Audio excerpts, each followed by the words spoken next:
Bien.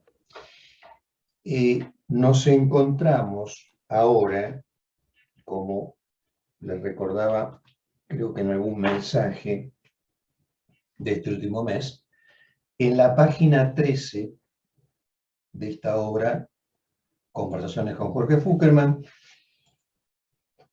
obra que estamos analizando y que nos ha permitido reflexionar sobre ese particular sujeto con el que nos encontramos en la infancia.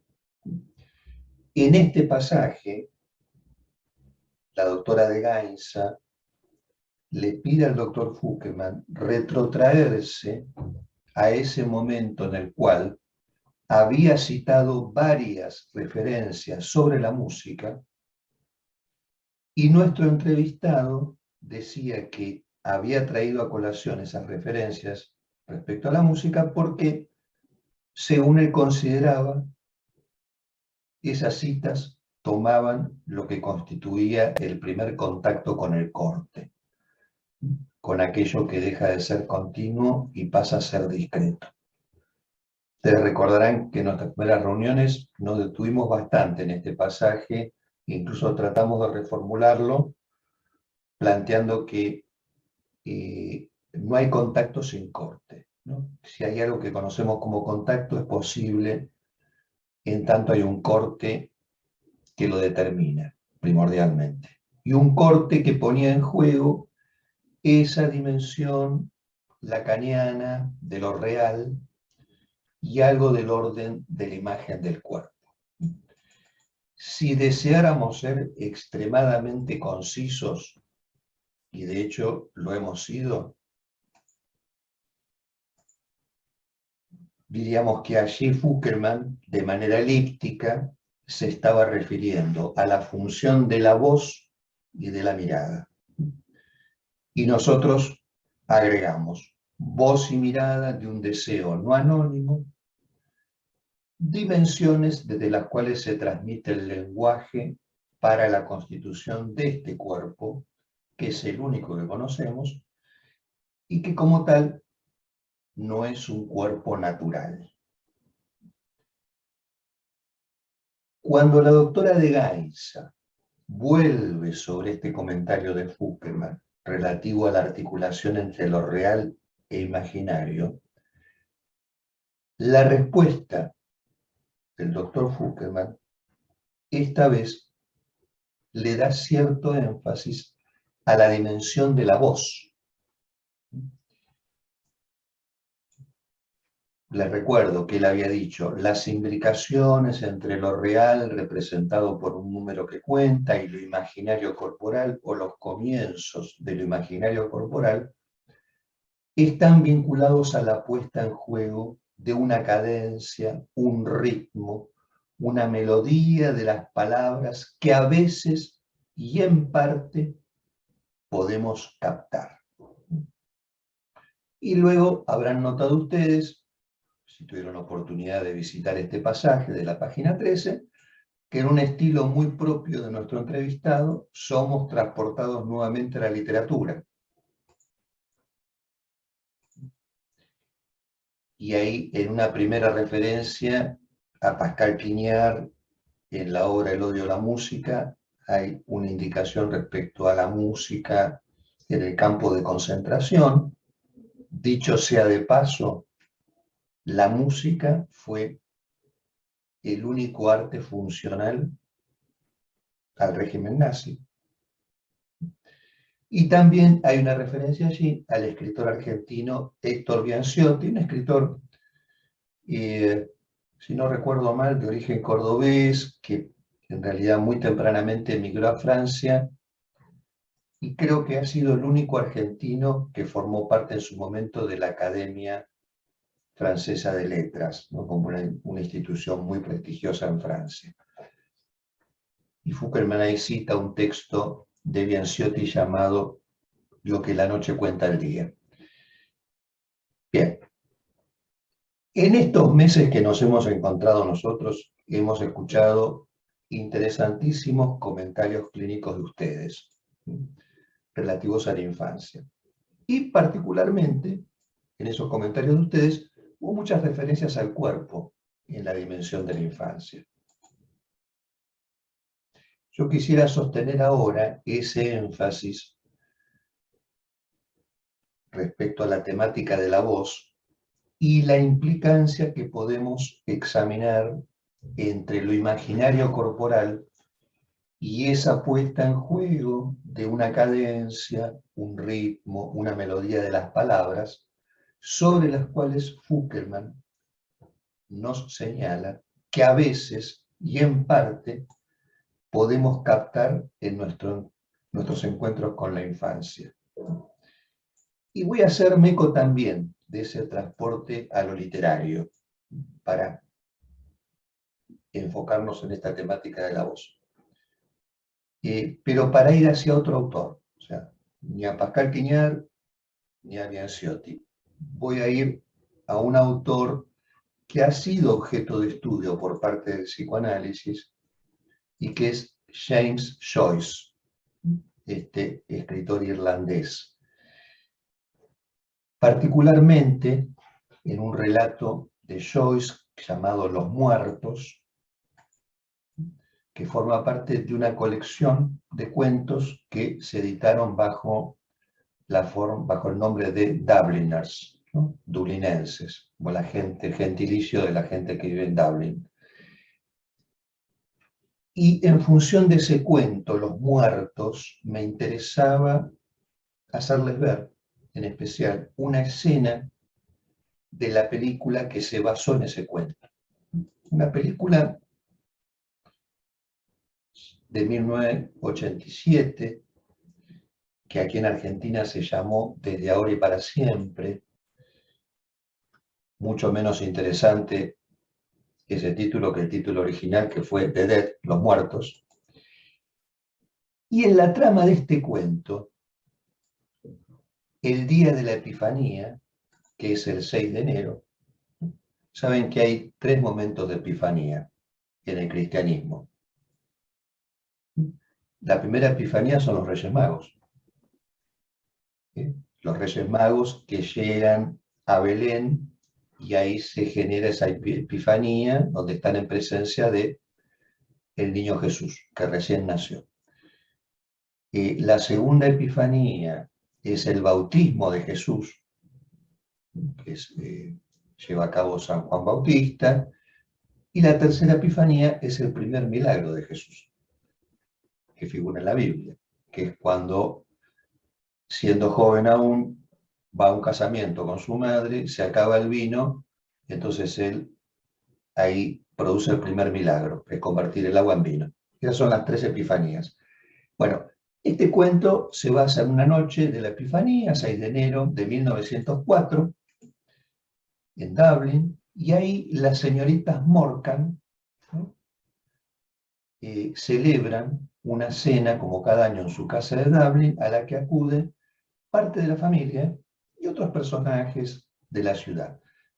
Y entre los personajes de la familia concurre Gabriel Conroy, sobrino de las anfitrionas, y su esposa Greta. Y durante la velada se suceden los bailes, las conversaciones, los poemas, los discursos. Es una película muy interesante, muy agradable de ver. Hasta que en un momento se escucha la voz de un tenor que había sido invitado a esa velada, cantando una canción tradicional irlandesa llamada el The Lass of Aughrim, quiere decir el hada de Aughrim, y ahí cambia el rumbo de la narración. Con esta canción se produce como un viraje en la narración. Sucede en el momento en el cual Gabriel y Greta ya se disponen a abandonar la casa, ya terminó la reunión, y desde el piso de arriba suena la voz de este tenor, ¿no? Un tenor desde la ciudad, que hace recordar a Greta, la esposa de Gabriel, un viejo amor que quedó trunco. Y Greta permanece inmóvil en las escaleras escuchando la voz de este tenor. Parece que la creación de este cuento tiene que ver con una anécdota que involucra al hermano menor de Joyce, el escritor, llamado Stanislaus, y parece que Stanislaus le comenta a su hermano, a Joyce, en alguna oportunidad, que había escuchado una interpretación muy particular de esta melodía tradicional irlandesa, una melodía de amor, que además versa sobre los aparecidos y que pone en diálogo los aparecidos y los vivos, los muertos y los vivos. Y según se cuenta, Stanislaus le dice a Joyce, el sujeto que cantó esto lo hizo de un modo interesante, de una manera que justamente decía algo. Y acá Joyce describe esta escena de un modo magistral. Acá se las describo casi como está descrita en el cuento, porque hace foco en el esposo de Greta. Ustedes habrán visto que se queda observando a su mujer, que quedó allí, en la escalera, inmóvil, y describe el esposo a su mujer diciendo, se quedó inmóvil en el zaguán sombrío, ¿no? Y está hablando ahí el escritor en realidad de Gabriel. Se quedó inmóvil en el zaguán sombrío, tratando de captar la canción que cantaba aquella voz y escudriñando a su mujer. Había misterio y gracia en su pose, como si ella fuera el símbolo de algo. Y se preguntó de qué podía ser símbolo una mujer de pie en una escalera oyendo una melodía lejana. Si fuera pintor, la pintaría en esa misma posición. Y lejana melodía llamaría él a ese cuadro si fuera pintor. Y notablemente, uno de los nudos dramáticos del cuento, como yo les decía, es este momento en el cual Gabriel, el esposo, se queda mirando a su mujer, que queda capturada casi en una posición estatuaria, ¿no? Casi, incluso, no sé si ustedes han notado, casi santificada, porque hay un vitró detrás, ¿no? Y parece casi ahí una beata, ¿no? Ahí como queda capturada por la voz, ¿no? Y esta canción.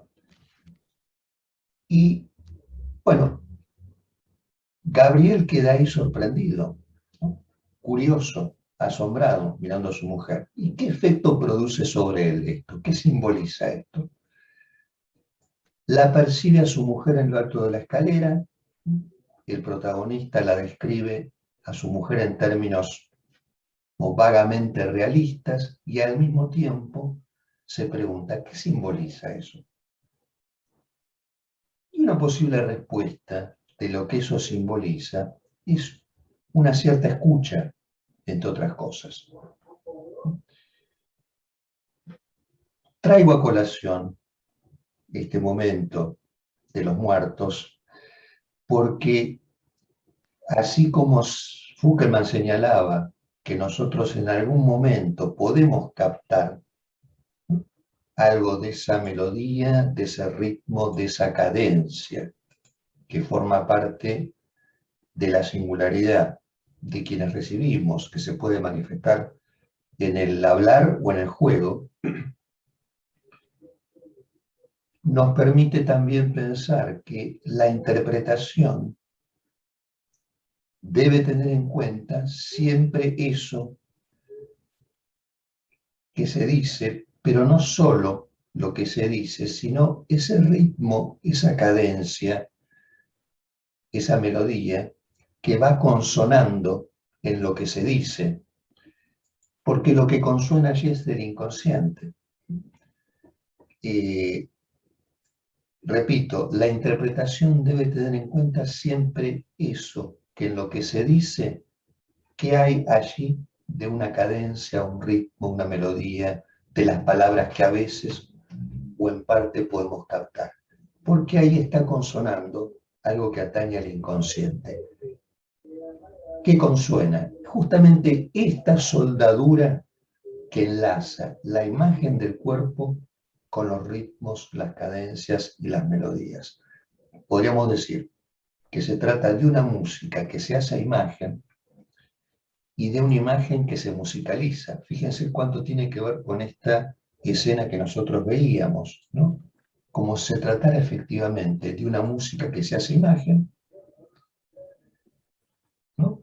Y una imagen que pasa a musicalizarse. Y en esta juntura, la aparición de este cuerpo tan particular sobre el cual venimos conversando con ustedes. En esta obra citada por Fuckelman, ahora vamos a la obra que citó Fuckelman, que es El odio a la música, hay otro pasaje, que no es el que comenta él, y en este pasaje del odio a la música, Pascal Quignard dice: los sonidos que el niño, la niña oyen, no nacen en el instante que nacen. Mucho antes que puedan ser sus emisores, obedece a la sonata materna, o por lo menos irreconocible, preexistente, soprano, ensordecida, cálida, arrulladora. O sea que hay, desde antes incluso del nacimiento, hay una voz. ¿No? Una voz que obedece a ese ritmo y a esa cadencia. Yo entiendo que la sonata materna a la cual hace referencia acá Quignard justamente es la que concierne a la cadencia primordial del lenguaje, ¿no? Una cadencia que también se transmite en el arrullo, en el mecer, en el arrope, en la caricia, en el contacto. Entonces también hay una sonata sin sonido, que es esa. Y esto nos pone en la pista, una pista muy interesante, que es la de una voz en la cual, aun cuando lo sonoro está extraído, la voz sigue operando,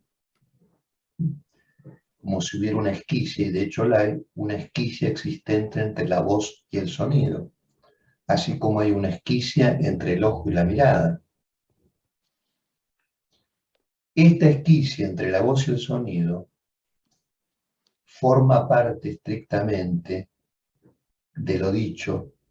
Sin embargo, ahí ese querer decir a veces lo captamos y a veces no.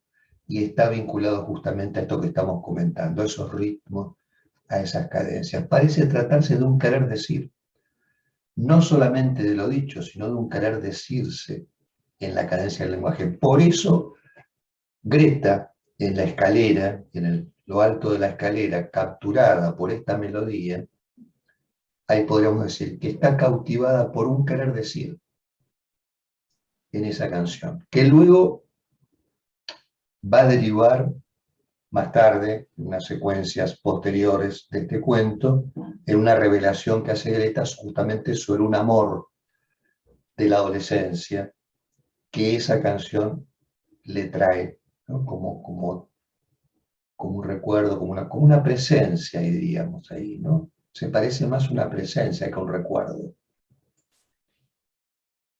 Bueno, justamente a este querer decir que está entramado en la cadencia del lenguaje, les cuento una pequeña anécdota de mi consultorio en Buenos Aires. Hace unos años atrás recibo unos padres que vienen a consultar por su pequeña hija de 3 años.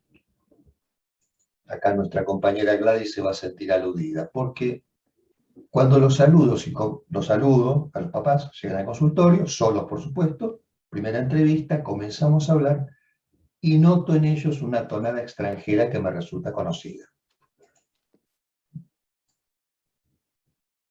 A mí me interesa mucho, obviamente, la musicalidad del hablar, estoy muy atento a eso, incluso presto mucha atención a las entonaciones de distintas zonas de Buenos Aires, donde hay una diferencia, como asimismo ustedes en Mendoza podrán captar mucho mejor que cualquiera de nosotros que no estamos en Mendoza, esas pequeñas diferencias de entonación de acuerdo a qué zona de Mendoza se trate. Y asimismo Gladys también podrá notar esas diferencias cuando escucha ciertas tonadas colombianas donde se nota una distinción. Yo, como he ido varias veces a Colombia, ya ahora, bueno, por lo menos tengo la tonada antioqueña, la tonada de Bogotá, la de la costa, ciertos cantos que son muy particulares. Bueno, esta pareja de papás efectivamente eran de Cartagena de Indias, de la costa, de Colombia, de la costa Caribe. Ambos eran profesionales y habían emigrado a Buenos Aires por motivos laborales. Les estoy hablando de una entrevista que debemos haberla tenido, hará más o menos, no menos de 7 u 8 años atrás. Casualmente, bueno, claro, unos meses antes de esta entrevista yo había estado en Colombia, entonces la tenía muy presente a Colombia. Y bueno, y justamente había estado en Cartagena. Entonces, no es imprescindible, pero tampoco viene mal tener a veces alguna referencia sobre el paisaje o la cultura del lugar de los que llegan a nuestro consultorio. Todos estos padres estaban preocupados porque su hijita, de 3 años, se mostraba excesivamente apegada a la madre. Le costaba dormir sola, le era muy dificultoso despedirse cuando entraba al jardín de infantes, o incluso le resultaba difícil también quedarse un ratito sola en una habitación de la casa. Y sobre todo muy apegada a la madre, que era quien compartía más tiempo con la niña. Justamente por esta migración laboral, el que estaba trabajando era el papá, la mamá todavía no. Entonces los escucho, me cuentan más detalles sobre su hija y luego de comentarme su preocupación sobre este apego, les pregunto a ellos, al papá y a la mamá, sobre sus propios padres, o sea, los abuelos de la niña, los abuelos maternos y paternos. Pregunto sobre la familia que vivía en Cartagena, la zona, el barrio de Cartagena. El papá contesta normalmente respecto de su familia original, pero cuando la mamá responde noto un sutil quiebre en la voz. Tomo ese sutil quiebre y le pregunto a la mamá si hablar de su Cartagena querida, la sensibilizaba. Entonces me responde que sí. Le pregunto entonces sobre su calle en Cartagena, sobre su zona, sobre la familia más amplia, ¿no? Y especialmente por los padres de ella. Le pregunto si los extrañaba, me responde que sí, y me cuenta que tiene miedo de que a sus padres les pase algo estando ella lejos. Y esto último lo dice ya entre llantos. La madre, cuando le pregunto sobre su Cartagena y sobre sus padres, se pone a llorar. Para sorpresa de su esposo, estaba ahí al lado, que la miraba así como vimos en la escena de la película, como Gabriel miraba a su mujer, sorprendido, asombrado, el esposo de esta señora también se queda un poquito como asombrado por su mujer, se pone a llorar. Entonces, yo les pregunto cuándo habían estado por última vez en Cartagena y me comentan que habían estado meses atrás para las fiestas de fin de año. Entonces le pregunto, ¿y cómo estuvo su hija ahí en Cartagena, en las fiestas? Dicen, sin ningún inconveniente. Estaba feliz y no estaba pegada.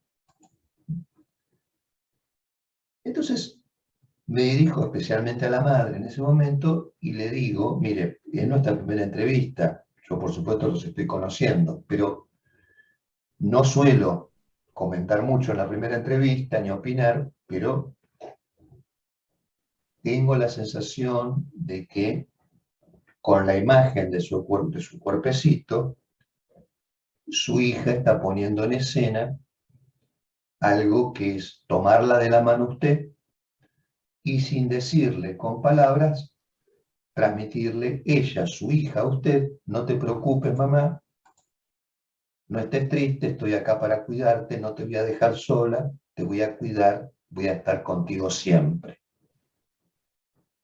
Y que posiblemente esa imagen del cuerpo de su hija esté leyendo además: cuánto silencio, mamá, qué callada estás, qué poco cuentas.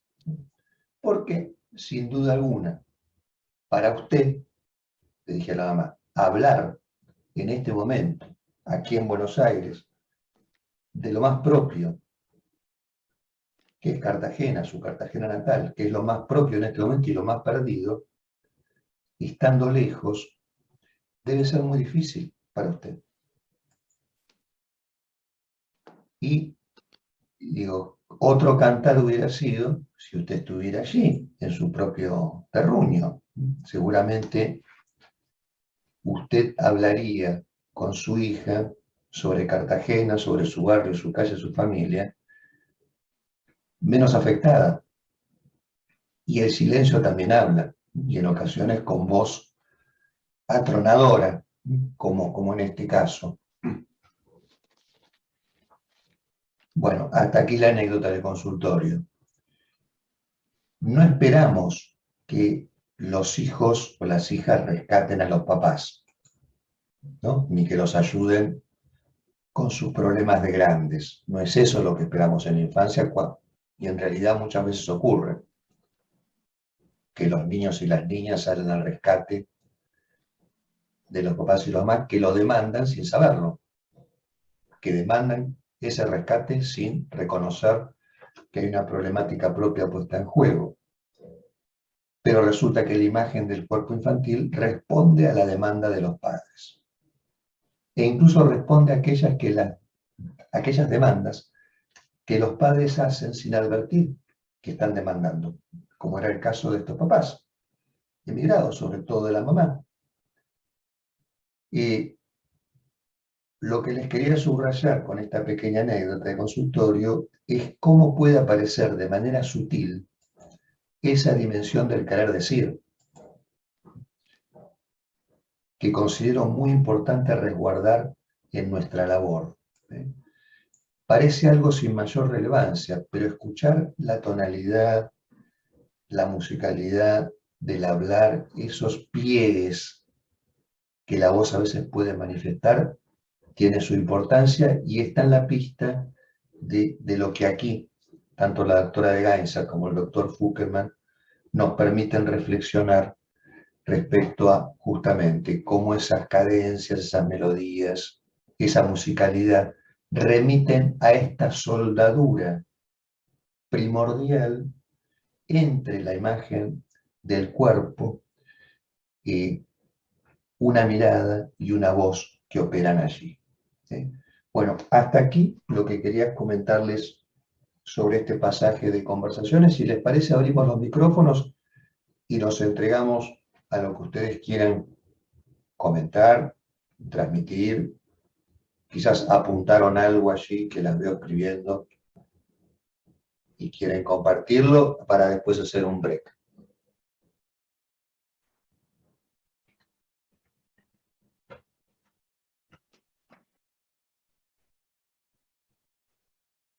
Hay una parte muy interesante en la escena que les mostré, se las voy a mostrar. Fíjense qué sutileza esto, porque cuando empieza la escena hay una empleada doméstica que está ahí ayudándolo al señor con unas galochas, ¿no? Pero en el momento que comienza a cantar el tenor y el esposo mira a la mujer, la empleada mira hacia arriba, lo mira a él y se retira como si, con una expresión muy sutil, como si estuviera participando de una escena muy íntima, de la cual tiene que retirarse. Se los vuelvo a mostrar para que vean eso que me parece una sutileza. Fíjense,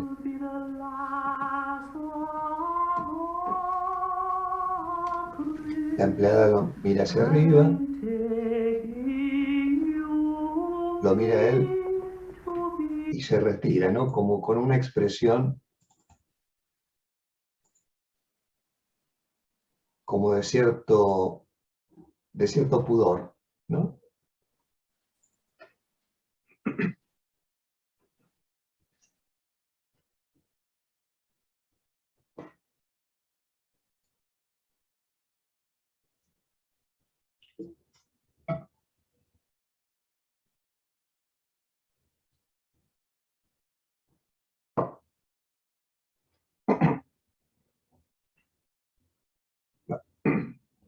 Mariela,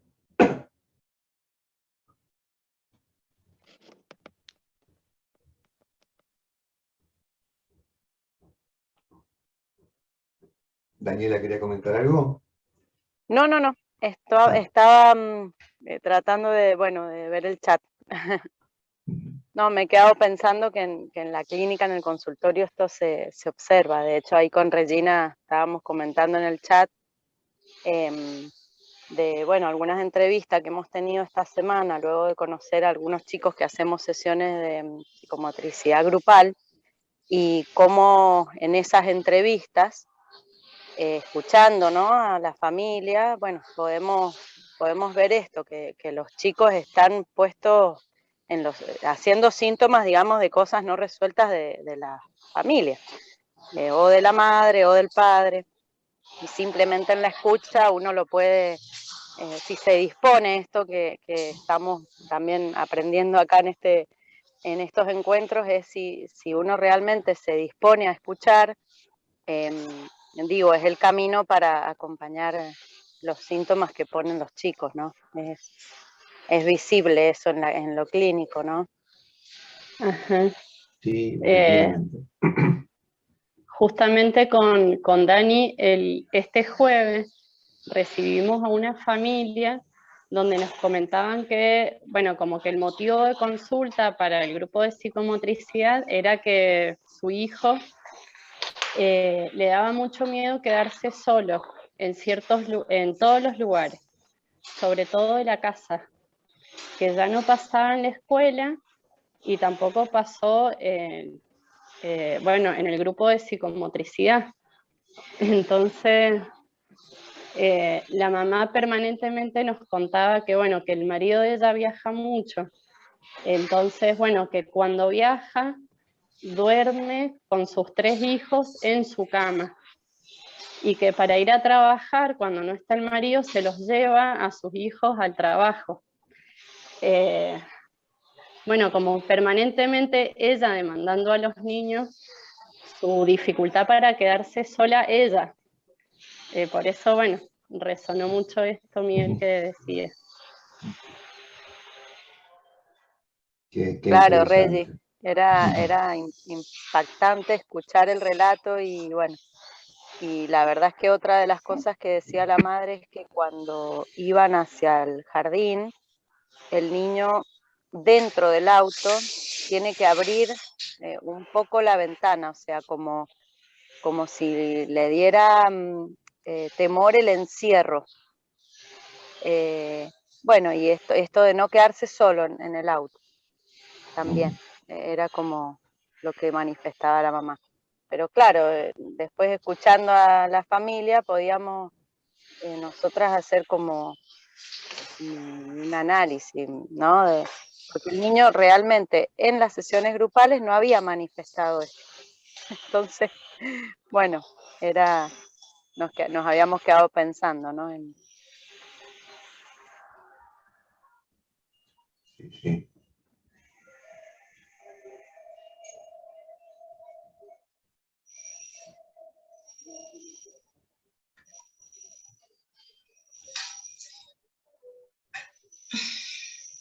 Sí, justamente cuando ustedes disponen esta escucha y escuchan más allá de lo que la madre está contando, ¿qué quiere decir eso?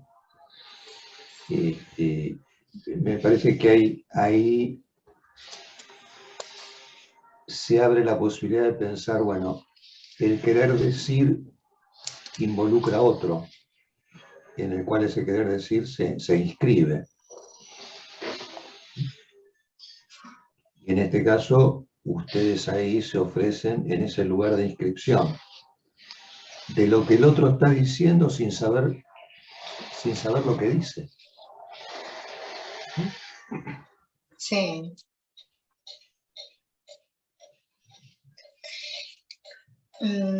No sé, se me viene a la cabeza esta parte que dice los sonidos que el niño, la niña oyen obedecen a la sonata materna, obedecen a ese ritmo y cadencia materna. Y no sé por qué lo asocié a, bueno, por alguna razón, a un caso en el grupo de televisión, cuando al Chapo Guzmán, pasa esto del Chapo Guzmán, estando tú en México, que nos muestras la escena, y hay una frase que tú dices, y es que los niños ven el mundo a través de los ojos de los adultos.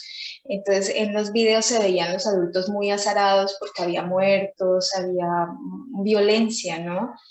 Que era fuerte porque yo hasta tuve que quitar el sonido, pues porque Colombia tiene unos panoramas muy parecidos en muchas zonas, ¿no? Entonces, aquí es los sonidos del niño y el caso que pusiste ahorita, el niño, la niña de esta pareja de la costa atlántica, Caribe, no se desprendía porque llevaba de la mano y acompañaba a la mamá para que no sintiera esta soledad de distancia de él. Y entonces veía el mundo a través de los ojos de mamá y mamá estaba frágil frente a este soltarse un poco de sus padres, que es muy común en la costa atlántica en las familias. ¿Sí? Los hijos difícilmente se desprenden de sus padres, tanto que esto trae dificultades de pareja del tamaño de un barco. ¿Sí? Se me venía como esta asociación como a tres bandas. Y pues qué interesante que uno en consulta, en un análisis, pueda ver todo esto, porque realmente cuando yo tengo un paciente, yo digo, ¿qué hay detrás de estas palabras que tengo? Y tengo que estar muy tranquila para poder escuchar esa música y esa melodía y eso que no puede decir y que a veces seguramente no quisiera oír de él mismo, no sé, me fui por ahí como en los pensamientos. Bien, sí. Sí, yo en realidad, mientras hablaba Miguel, la verdad que me cuestiona hace tiempo también esto de la voz, el ritmo, la secuencia, las melodías, la musicalidad, la sonoridad que uno utiliza para hablar, y la niñez es una de las cuestiones que me interpelan en sus expresiones. Relacionada a todo esto con cómo los atraviesa también las pantallas, y últimamente estoy escuchando mucho el oye tú, cuando se refieren a mí, estando en la sala de psicomotricidad. Y entonces, y esto me interpela profundamente, porque digo, ¿quién está para hablar? Habla a través de la pantalla solamente para incorporar tan tempranamente un vocabulario que está desde la afuera y que, bueno, se va incorporando en el adentro, ¿no? Está desde la afuera y se va a incorporar. Y entonces, bueno, esto, mientras hablaba Miguel, digo, ¿cómo también, si estos son los elementos para la constitución de la imagen, qué fragilidad o vulnerabilidad se manifiesta actualmente en la niñez con estos elementos tan cortados, tan poco creados desde la ternura corporal? Y también actualmente me cuestiona los rasgos de hiperactividad corporal que hay en la sala de psicomotricidad.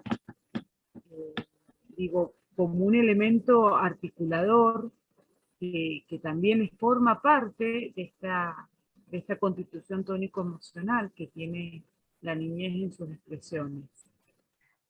Cómo eso los atraviesa puntualmente. Y también me vino a colación un caso particular de un niño que ya está en sala de 5 y es muy difícil la separación con la mamá. Entonces me preguntaba si esa mamá está tomando el niño, su hijo, es el emergente de sus propios miedos.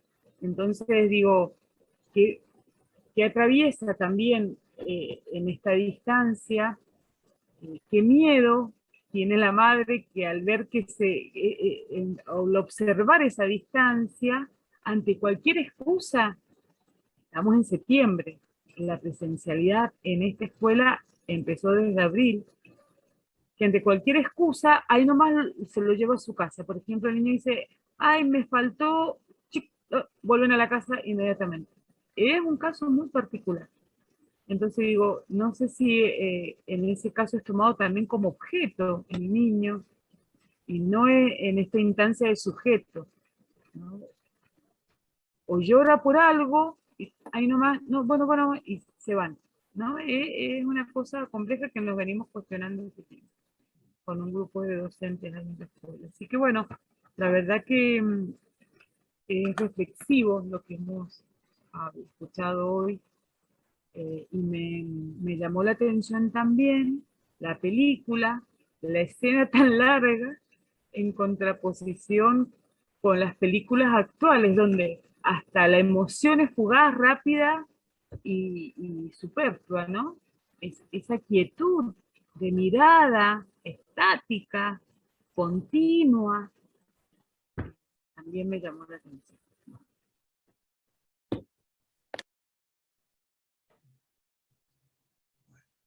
Muchas gracias. Me congratula que les haya evocado ocurrencias sobre lo que están observando en las escenas de la infancia.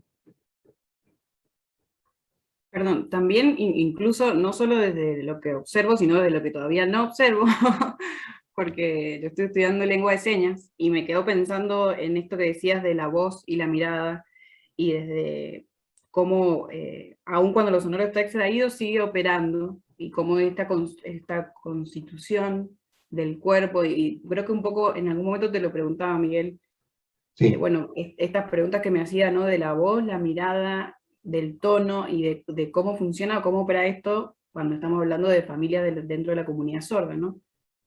Sí, mira, María Elena, no recuerdo si lo hemos conversado con ustedes, pero para volver a nuestro entrevistado Fuckerman, él solía citar el ejemplo de un nenito sordomudo congénito que expresaba, seguramente con señas, que había escuchado una voz que le decía mátalo o mátalo.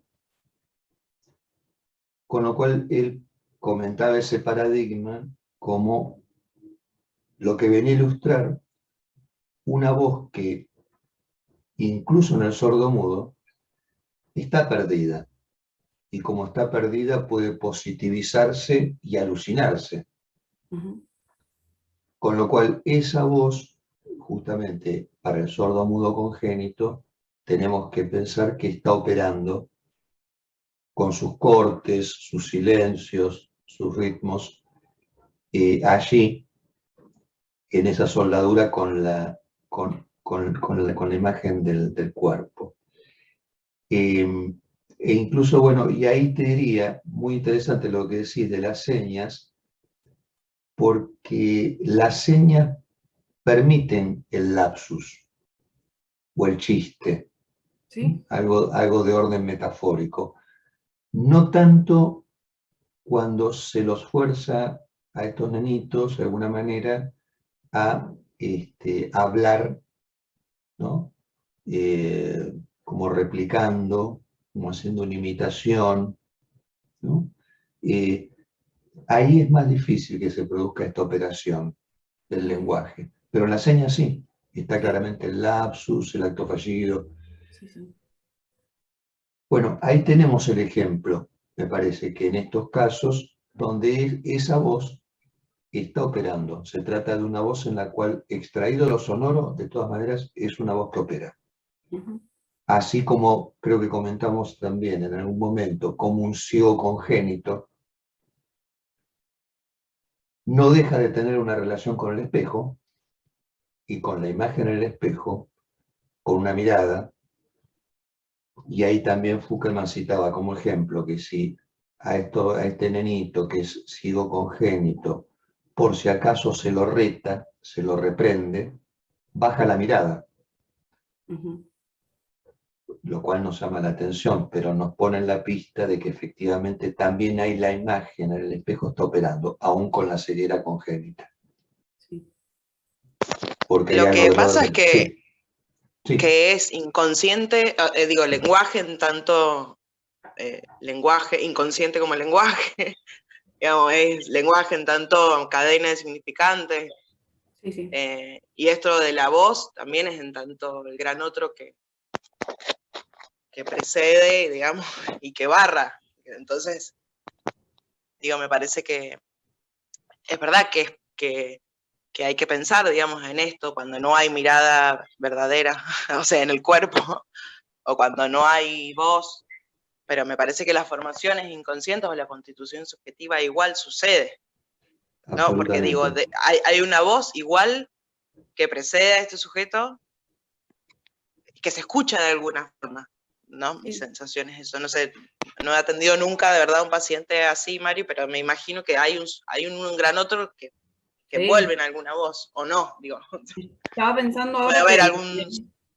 sí, cuando ahora lo escuchaba pensaba si en realidad no es que esta voz de la que yo me pregunto qué pasa porque no se escucha, en realidad toma forma a partir de las manos, porque Claro. hay hasta una forma de, o sea, cuando están enojados, cuando están contentos, la seña tiene una forma, una intensidad, la cara, entonces pensaba, bueno, o sea, es como si la voz se materializara, no sé cómo explicarlo, ¿no? Entonces, no una se buena escucha, lectura, pero está buena. lo veo. Sí, sí, claro, Porque de efectivamente. hecho mi profesora hace mucho hincapié en eso. O sea, ustedes, me dice la profesora, todo lo dicen igual. Claro. No, tenés que moverte, tenés que mover el cuerpo, tenés que mover las manos, tenés que mover la cara porque es distinto. Ahora me estaba pensando en eso. Además, pensaba en esto que Miguel decía de esto de no hay contacto sin corte, y pensaba en nuestro lugar como analistas o terapeutas, ¿no? O sea, nuestra intervención, en tanto transferencia como contacto, va a generar un corte, ¿no? Entonces, digo, en esto, Mari, vos que decías de si la señal la repetís tal como es, sin ninguna intención, Sí. digo, en esto, ¿no? De generar algo en la interpretación o en la intervención. Porque claro, nosotros con la mirada, con el o esto que decía Gladys, ¿no? De estar tranquila para escuchar, también es algo que el otro ve. Sí. O sea, también, pero bueno, y si es ciego, no sé si ve la tranquilidad, ¿cómo la ve? Bueno, digo, en eso de la intervención y la interpretación, digamos, tener como el registro de que eso va a generar un corte siempre, y que es un contacto con lo real para el paciente. Sí. Entonces, me quedé pensando también en esto, Miguel, que vos le dijiste a los papás la primera sesión. O sea, yo no suelo decir esto en la primera sesión, pero igual se los dijiste, y igual hiciste la aclaración de que no solías decirlo. Bueno, pensaba en qué hubiese pasado si no hacías esa aclaración. Porque digo, no, en esto en tanto genera un corte, en tanto esto que vos digas los va a enfrentar a lo real. Me quedé como pensando mucho en eso, digamos. Mezclé todo. No, Agarré todo. Bienvenida a la mezcla. Acá Daniela comenta en el chat desde la concepción. Sí, efectivamente. Porque eso pensaba, Miguel, desde porque la más concepción, allá de sí. lo visual, lo auditivo, digo, la voz, o sea, acá hay un origen, ¿no? Y si nos remontamos al origen de esa concepción de ese sujeto, digo, bueno, me quedé como pensando en eso. Sí, por supuesto, porque bien, me parece que viene muy a cuento, porque Los que estamos aquí hemos sido concebidos en una relación sexual. ¿Estamos de acuerdo, los aquí presentes? ¿Sí? Que levante la mano el que no fue concebido en una relación sexual. Daniela, no se te ve, ¿eh? María tampoco. Bueno, imaginen ese momento. El cuerpo de mamá y papá se encuentran, como decía Daniela, el momento previo a la concepción. Ese encuentro de los cuerpos está guiado por el lenguaje también. Y hay un ritmo, una cadencia que atañe ese encuentro en el que fuimos concebidos. Digo porque ese encuentro, en el cual se pone en juego la sexualidad de cada quien, de estos partenares, bueno, no es azaroso, no es natural tampoco. En este sentido también es subsidiario de la relación que estas personas que nos han concebido mantenían con el lenguaje. Lacan lo dice de una manera muy cruda, dice, bueno, la verdad que somos efecto de un malentendido nosotros. Y venimos de un linaje y una estirpe de malentendido a malentendido. Y después nos arreglamos como podemos con eso. ¿Qué es lo que aporta el psicoanálisis acá? Yo creo haberles comentado en un momento que, y lo vamos a ver cuando estemos el año que viene, primero Dios, como dicen los mexicanos, primero Dios, el año que viene, si llegamos al capítulo de Edipo, ahí el coro en Edipo dice que el no haber nacido vence a todo logos. ¿Qué significa esto? Que solamente el no haber nacido podría exceptuarnos de las determinaciones del lenguaje. ¿Sí? Nacemos, ya está. Estamos en la determinación del lenguaje. Ahora, lo que plantea el psicoanálisis es que uno puede renacer. Es posible renacer, nacer nuevamente. Y en tanto, tomamos sobre nosotros la responsabilidad de hacernos cargo de lo que decimos. Entonces ahí es como si volviéramos a nacer. Patricia, querías comentar algo, me parece, porque pusiste con el chat. No, eso no. Nada, mientras eso me comenté ahí para que no se me pierda para compartirlo, esto de cómo toma forma la voz, ¿no? Me pareció re interesante en la relación al lenguaje de señas, que toma forma con las manos, y para pensar las otras formas en que toma forma la voz. Seguramente, con las manos, aunque no sean el lenguaje de señas, con las otras instancias del cuerpo, ¿no? Eso me pareció, y bueno, yo todo el tiempo pensaba en esto de la voz y el corte, y se acuerdan que yo les había traído la viñeta de esta nena que estaba con el ay, bueno, y esta semana también es como que vengo pensando en eso porque, bueno, se está adaptando a otro jardín, y la mamá me dice que no pueden hablar, no podemos hablar. ¿Qué pasa? No está atendiendo, no podemos hablar. ¿Por qué? Porque cada vez que decimos algo lo repite, no podemos hablar. No. Dice, es como cuando fue lo del ay. Bueno, cuando fue lo del ay estaba con el tema que se estaba adaptando estaba volviendo a la presencialidad. En esa época, ¿se acuerdan que yo les había comentado en relación al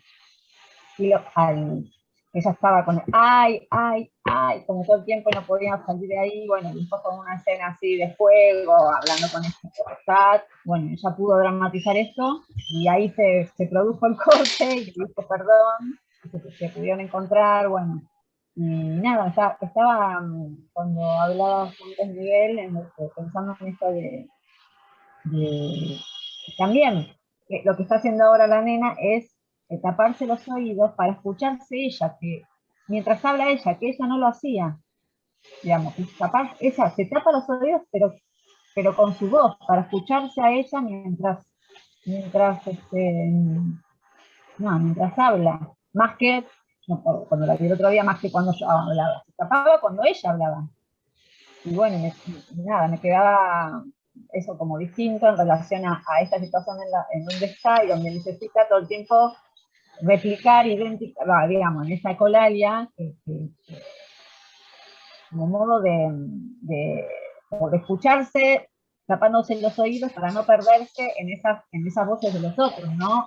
Pero bueno, lo que a ella le sale es copiar, digamos, las voces, escuchar su propia voz así en el adentro, digamos, y en el afuera en las voces de los otros, y en el adentro escuchándose en su voz. Bueno, todo eso venía pensando de esa voz y del corte y de lo que se quiere decir.